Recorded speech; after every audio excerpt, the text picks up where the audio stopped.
અંકલેશ્વર તાલુકાના ભટકુદરા ગામ ખાતે શિવ એકતા ગ્રુપ દ્વારા તહેવારોને ધ્યાનમાં રાખી જરૂરિયાતમંદોને અનાજની 200 જેટલી કીટનું વિતરણ કરવામાં આવ્યું હતું।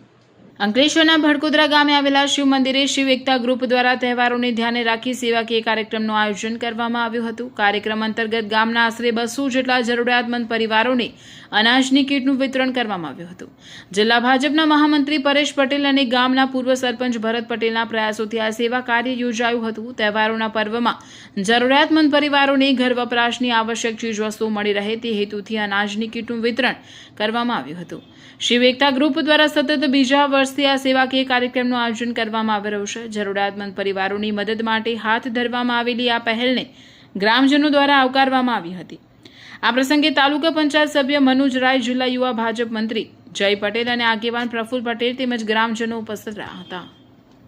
શિવ એકતા ગ્રુપ દ્વારા આજરોજ પણ ચિત્રા સાતમ પર્વ નિમિત્તે જરૂરિયાતમંદ પરિવારોને 200 થી 200 જેટલી અનાજ કીટનું વિતરણ કરવામાં આવ્યું છે। શિવ એકતા ગ્રુપ ગયા 2 વર્ષથી આ કાર્યક્રમ યોજે છે અને જરૂરિયાતમંદોને સહાય પૂરી કરે છે। અમારા જિલ્લા સંગઠનના મહામંત્રી પરેશભાઈ પટેલ, ભરકોદરા ગામના માજી સરપંચ ભરતભાઈ પટેલ અને શિવ એકતા ગ્રુપ ભરકોદરાના યુવાનોના સહયોગથી આ કાર્યક્રમ અમે સફળતાપૂર્વક પૂર્ણ કર્યો છે।